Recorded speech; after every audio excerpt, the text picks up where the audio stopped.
Chapitre 25. La descente de l'Esprit Saint. Il n'y a pas de voix ni de bruit dans la maison du cénacle. Il n'y a pas de disciples présents. Du moins, je n'entends rien qui me permette de dire que dans les autres pièces de la maison sont rassemblées des personnes. Il y a seulement la présence et les voix des 12 et de Marie très sainte, rassemblées dans la salle de la scène. La pièce semble plus vaste, car le mobilier, disposé différemment, laisse libre tout le milieu de la pièce, et aussi deux des murs. Contre le troisième, on a poussé la table qui a servi pour la scène, et entre eux et les murs, et aussi aux deux côtés les plus étroits de la table, on a mis les lits-sièges qui ont servi à la scène, et le tabouret qui a servi à Jésus pour le lavement des pieds. Pourtant, ces lits ne sont pas disposés perpendiculairement à la table comme pour la scène, mais parallèlement, de façon que les apôtres puissent rester assis sans les occuper tous, en laissant pourtant un siège, le seul mis verticalement par rapport à la table, tout entier pour la Vierge bénie, qui est au milieu de la table, à la place qu'à la scène occupait Jésus. Il n'y a pas de nappe ni de vaisselle sur la table. Les crédences sont dégarnies et aussi les murs, de leurs ornements. Seul le lampadaire brûle au centre, mais avec la seule flamme centrale allumée. L'autre cercle de petites lampes, qui sert de corolle au bizarre lampadaire, est éteint. Les fenêtres sont fermées et barrées par une lourde barre de fer qui les traverse. Mais un rayon de soleil s'infiltre hardiment par un petit trou et descend comme une aiguille longue et fine jusqu'au pavé où il dessine une tache lumineuse. La Vierge, assise seule sur son siège, a à ses côtés, sur des sièges, Pierre et Jean, Pierre à droite, Jean à gauche. Matthias, le nouvel apôtre, est entre Jacques d'Alphée et le Thaddée. La Vierge a devant elle un coffre large et bas, de bois foncé et qui est fermé. Marie est vêtue de bleu foncé. Elle a sur ses cheveux son voile blanc et par-dessus un pan de son manteau. Les autres ont tous la tête découverte. Marie lit lentement à haute voix, mais à cause du peu de lumière qui arrive jusque-là, je crois plutôt qu'au lieu de lire, elle répète de mémoire les paroles écrites sur le rouleau qu'elle tient déplié. Les autres la suivent en silence, en méditant. De temps à autre, ils répondent si le cas se présente. Marie a le visage transfiguré par un sourire extatique. Qui sait ce qu'elle voit, de si capable d'allumer ses yeux comme de claires étoiles, et de rougir ses joues d'ivoire, comme si une flamme rose se réfléchissait sur elle. C'est vraiment la rose mystique. Les apôtres se penchent en avant, en se tenant un peu de biais, pour voir son visage pendant qu'elle sourit si doucement et qu'elle lit. Sa voix semble un cantique angélique. Pierre en est tellement ému que de grosses larmes tombent de ses yeux, et par un sentier de rides gravé aux côtés de son nez, elles descendent se perdre dans le buisson de sa barbe grisonnante. Mais Jean reflète son sourire virginal et s'enflamme d'amour comme elle, pendant qu'il suit du regard ce que lit la Vierge sur le rouleau, et, quand il lui présente un nouveau rouleau, il la regarde et lui sourit. La lecture est finie. La voix de Marie s'arrête et on n'entend plus le bruissement des parchemins déroulés et enroulés. Marie se recueille en une oraison secrète, en joignant les mains sur sa poitrine et en appuyant sa tête contre le coffre. Les apôtres l'imitent. Un grondement très puissant et harmonieux qui rappelle le vent et la harpe et aussi le chant d'un homme et le son d'un orgue parfait résonnent à l'improviste dans le silence du matin. Il se rapproche, toujours plus harmonieux et plus puissant, et emplit la terre de ses vibrations. Il les propage et il les imprime à la maison, aux murs, au mobilier. La flamme du lampadaire, jusqu'alors immobile dans la paix de la pièce close, palpite comme investie par un vent, et les chaînettes de la lampe tintent en vibrant sous l'onde du son surnaturel qui les investit. Les apôtres lèvent la tête effrayés.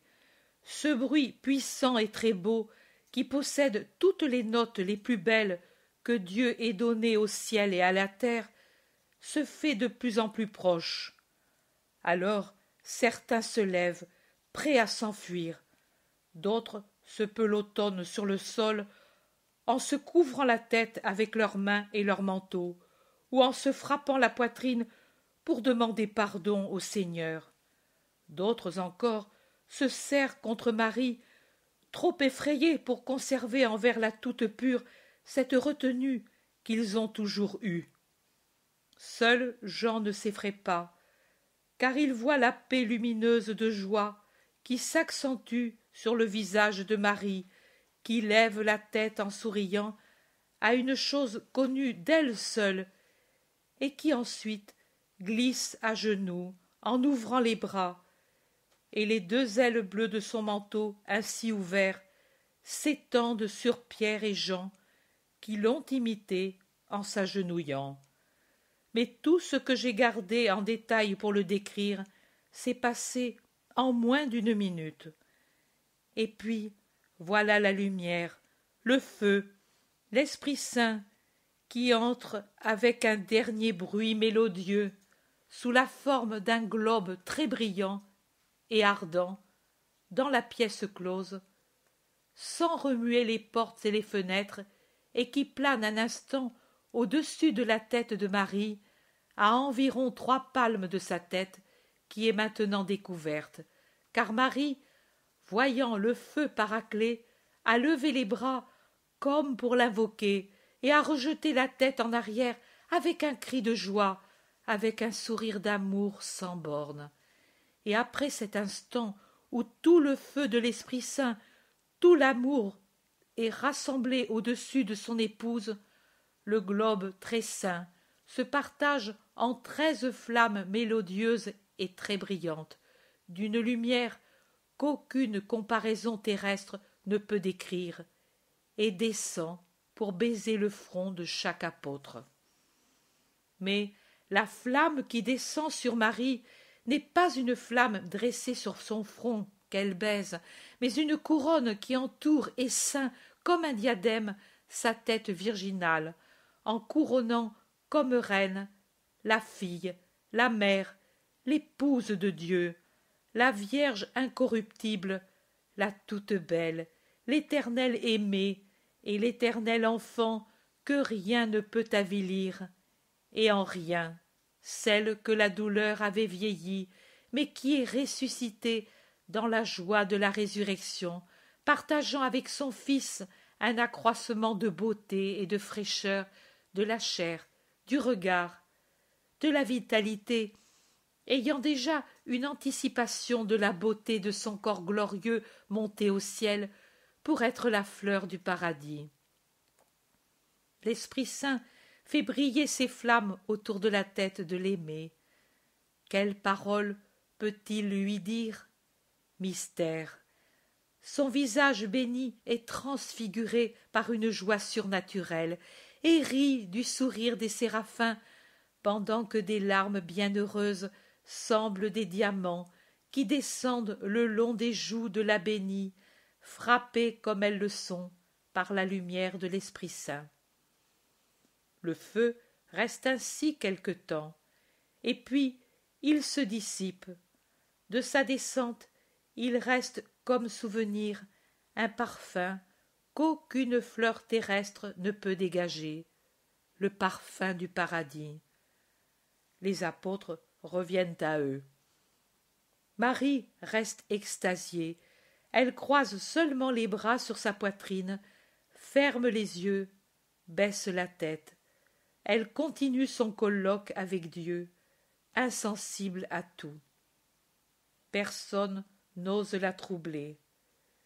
Jean dit en la désignant: « C'est l'autel, et c'est sur sa gloire que s'est posée la gloire du Seigneur. » Oui, ne troublons pas sa joie, mais allons prêcher le Seigneur, et que soient connues ses œuvres et ses paroles parmi les peuples, dit Pierre avec une surnaturelle impulsivité. Allons, allons, l'Esprit de Dieu brûle en moi, dit Jacques d'Alphée, et il nous pousse à agir, tous. Allons évangéliser les gens. Ils sortent comme s'ils étaient poussés ou attirés par un vent ou par une force irrésistible. Jésus dit: « Et ici prend fin l'œuvre que mon amour pour vous a dictée, et que vous avez reçue à cause de l'amour qu'une créature a eu pour moi et pour vous. Elle se termine aujourd'hui. Commémoration de sainte Zite de Luc, humble servante qui servit son Seigneur dans la charité, dans cette église de Luc, dans laquelle j'ai amené de lieux lointains mon petit Jean, pour qu'il me serve dans la charité et avec le même amour de sainte Zite pour tous les malheureux. » Zite donnait son pain aux pauvres, en se souvenant que je suis en chacun d'eux, et bienheureux seront à mes côtés ceux qui auront donné du pain et à boire à ceux qui ont soif et faim. Marie-Jean a donné mes paroles à ceux qui languissent dans l'ignorance ou dans la tiédeur, ou le doute en matière de foi, en se rappelant ce qui est dit par la sagesse, que ceux qui se donnent du mal pour faire connaître Dieu brilleront comme des étoiles dans l'éternité, en glorifiant leur amour, en le faisant connaître et aimer, et à beaucoup de gens. Et elle se termine aussi aujourd'hui, jour auquel l'Église élève sur les autels le pur lys des champs, Marie-Thérèse Goretti, dont la tige fut brisée alors que la corolle était encore en bouton. Et brisée par qui, sinon par Satan, envieux de cette candeur qui resplendissait plus que son ancien aspect angélique? Brisée parce que sacrée pour son divin amant. Marie, vierge et martyre de ce siècle d'infamie, où on méprise même l'honneur de la femme en crachant la bave des reptiles, pour nier le pouvoir de Dieu de donner une demeure inviolée à son Verbe qui s'est incarné par l'œuvre de l'Esprit Saint pour sauver ceux qui croient en lui. Marie-Jean aussi est victime de la haine qui ne veut pas que l'on célèbre mes merveilles avec l'œuvre, arme puissante pour lui arracher tant de proies. Mais Marie-Jean sait aussi, comme le savait Marie-Thérèse, que le martyr, quelque nom et quelque aspect qu'il est une clé pour ouvrir sans retard le royaume des cieux à ceux qui le souffrent pour continuer ma passion. L'œuvre est finie, et avec sa fin, avec la descente de l'Esprit Saint, se conclut le cycle messianique que ma sagesse a éclairé depuis son aube, la conception immaculée de Marie, jusqu'à son couchant, la descente de l'Esprit Saint. Tout le cycle messianique est œuvre de l'esprit d'amour pour qui sait bien voir. Il est donc juste de le commencer avec le mystère de l'Immaculée Conception, de l'épouse de l'amour, et de le conclure avec le sceau du feu Paraclet sur l'Église du Christ. Les œuvres manifestes de Dieu, de l'amour de Dieu, prennent fin avec la Pentecôte.